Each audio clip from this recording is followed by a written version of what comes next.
Supreme court की reasoning ये थी कि जो पावर ली गई गुजरात गवर्नमेंट द्वारा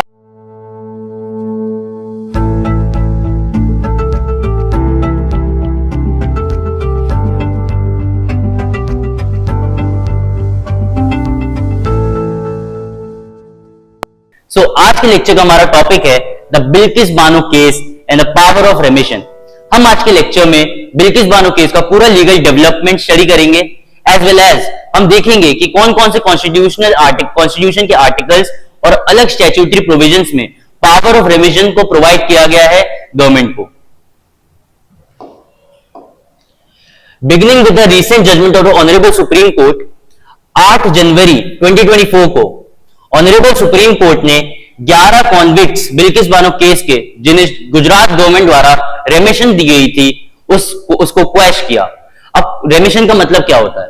जब भी आप किसी के सेंटेंस को, किसी कन्विक्टेड प्रिजनर के सेंटेंस को या तो पार्शियली या होलली कम करते हैं, उसको हम रेमिशन कहते हैं। So recently the Supreme Court has nullified the Gujarat government's decision to grant remission to 11 convicts involved in the gang rape of Bilkis Bano and the murder of 7 of her family members। तो 2002 में Godhra rights के दौरान ये incident हुआ था जिसमें Bilkis Bano was raped and 7 of her family members were murdered। इस case के टाइमलाइन को देखा जाए तो कॉज ऑफ एक्शन जो 2002 में हुआ, Bilkis a pregnant lady was brutally raped and 7 family members were killed। शुरू में इन्वेस्टिगेशन की पावर जो है वो स्टेट पुलिस को दी गई थी, लेकिन आगे चल के ये पावर सीबीआई को ट्रांसफर कर दी गई। In 2004 supreme court moved the trial from Gujarat to Mumbai after Bilkis faced death threats. जो हमारे विक्टिम है इस केस में, उनको काफी डेथ थ्रेट्स आने लग गए थे। इसके कारण ऑनरेबल सुप्रीम कोर्ट ने जो ट्रायल प्रोसीडिंग्स थी उसको स्टेट ऑफ गुजरात से शिफ्ट करके स्टेट ऑफ महाराष्ट्र में कर दिया था।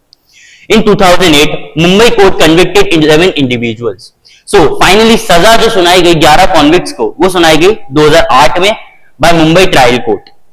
और अब जो हम इस लीगल डेवलपमेंट के इस फेज में आ रहे हैं, वो बात शुरू होती है 2022 में, जब गुजरात गवर्नमेंट ने इस केस के 11 कन्विक्टेड पर्संस को रेमिशन प्रोवाइड किया। मतलब उनके सेंटेंस को रिड्यूस कर दिया और फर्दर उन्हें आगे चल के रिलीज कर दिया गया। सो गुजरात गवर्नमेंट द्वारा इस रेमिशन के डिसीजन को हमारी विक्टिम बिल्किस बानो ने ऑनरेबल सुप्रीम कोर्ट में चैलेंज किया और 8 जनवरी 2024 को ऑनरेबल सुप्रीम कोर्ट ने इस रेमिशन के डिसीजन को क्वैश कर दिया गया और जो 11 कन्विक्टेड प्रिजनर से उनकी पनिशमेंट को वापस से रिस्टोर कर दिया।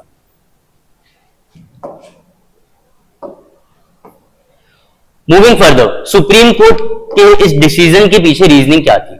ऑनरेबल सुप्रीम कोर्ट की रीजनिंग ये थी कि जो पावर ली गई गुजरात गवर्नमेंट द्वारा वो उनके अथॉरिटी में नहीं आती है, क्योंकि जो केस है उसको ट्रांसफर कर दिया गया था महाराष्ट्र के एक ट्रायल कोर्ट में, नाइदर इन गुजरात कोर्ट। सो उनपे ये पावर नहीं थी कि वो रेमिशन ग्रांट कर सके। सेकेंडली, सुप्रीम कोर्ट ने ये बताया कि रेमिशन की पावर को फर्दर सुप्रीम कोर्ट ने ये क्लैरिफाई किया कि जो रेमिशन की पावर है उसका काफी हद तक गवर्नमेंट जो है मिसयूज करती आ रही है। इसके चलते सुप्रीम कोर्ट में इस रेमिशन के डिसीजन को क्वैश कर दिया। अब हम आते हैं मीनिंग ऑफ रेमिशन। जैसा कि मैंने शुरू में बताया, रेमिशन का मतलब होता है कि किसी भी कन्विक्टेड प्रिजनर के जो इंप्रिजनमेंट का सेंटेंस है उसके पीरियड को कम करना, बिना उसके नेचर को कम करे, नेचर को चेंज करे। अब यहां पे दो बात आती है, पहला है reduction on the period of sentence and दूसरा है नेचर। देखिए, क्रिमिनल लायबिलिटी में दो काइंड ऑफ इंप्रिजनमेंट होती है, पहला सिंपल इंप्रिजनमेंट और दूसरा रिगरस। ये नेचर है। रिगरस इंप्रिजनमेंट में ये कंपल्जन होता है प्रिजनर्स पे कि उन्हें प्रिजन के अंदर, जेल के अंदर काम करना पड़ता है। जब आप किसी प्रिजनर के सेंटेंस को रिड्यूस करते हैं बिना उसके इंप्रिजनमेंट के नेचर को चेंज करके, उसको हम कहते हैं power of remission. For example, a sentence of rigorous imprisonment for 2 years may be remitted to rigorous imprisonment for 1 year। मतलब जो सेंटेंस है वो 2 साल से 1 साल किया जा सकता है, लेकिन रिगरस इंप्रिजनमेंट को सिंपल इंप्रिजनमेंट नहीं बनाया जा सकता। फर्दर हम आगे देखें कि जो पावर ऑफ रेमिशन है इसको कॉन्स्टिट्यूशनल प्रोटेक्शन कहां दिया गया है। Article 72 of the Indian constitution president of India को पावर देता है सेंटेंस को रेमिट करने का। इस पावर को कहते हैं pardoning power of president.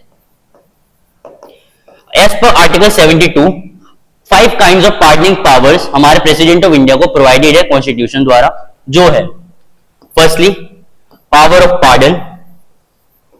Pardon का मतलब होता है जब आप किसी की सेंटेंस को, किसी की लाइबिलिटी को कंप्लीटली एब्सॉल्व कर देते हैं, जब उसके इंप्रिजनमेंट को, कन्विक्टेड पर्सन के इंप्रिजनमेंट को कंप्लीटली खत्म कर दिया जाता है, उसे कहते हैं पावर ऑफ पार्डन।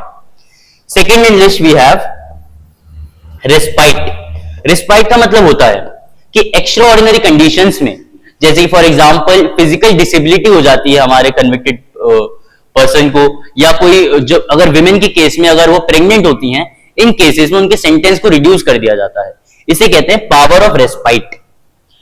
तीसरे नंबर पे हमारा आता है पावर ऑफ रेप्राइव। ये पावर ऑफ प्रेसिडेंट यूजुअली जो है वो डेथ पेनल्टी के केसेस में ज्यादातर यूज की जाती है, जिसमें जो एग्जीक्यूशन ऑफ द पेनल्टी है, एग्जीक्यूशन ऑफ द पनिशमेंट है, उस पे प्रेसिडेंट को पावर है कि वो उस पे स्टे लगा सकते हैं, ताकि आगे चल के वो कम्यूट का या रेमिशन की मांग कर सकें, अपील कर सकें। फोर्थ जो है, जो हमने अभी पढ़ा, पावर टू रेमिट। रेमिट का मतलब यही है, पावर ऑफ रेमिशन, जिसमें आप सेंटेंस को कम कर सकते हैं बिना उसके नेचर को चेंज करें। And the fifth power we have, वो है पावर ऑफ कम्यूट। कम्यूट का यह मतलब है, जब ये कम्यूट जो है एकदम रेमिशन के पावर के उल्टा है।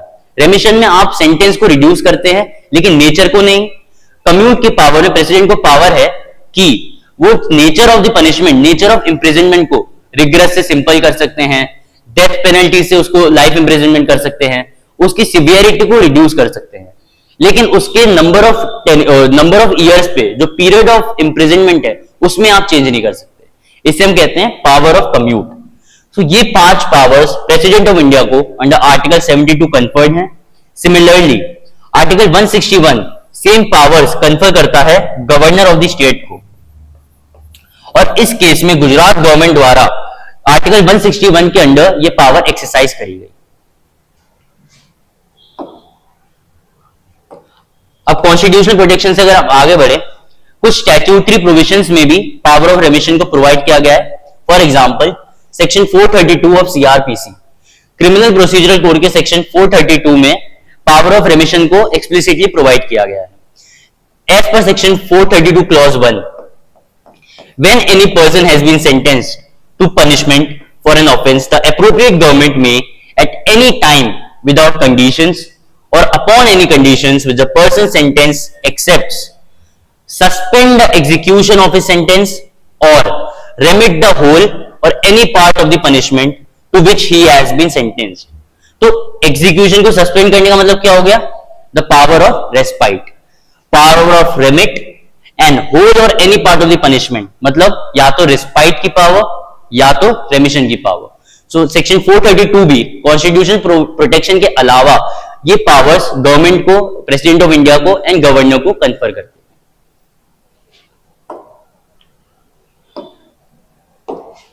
सो that's all we have from today's lecture.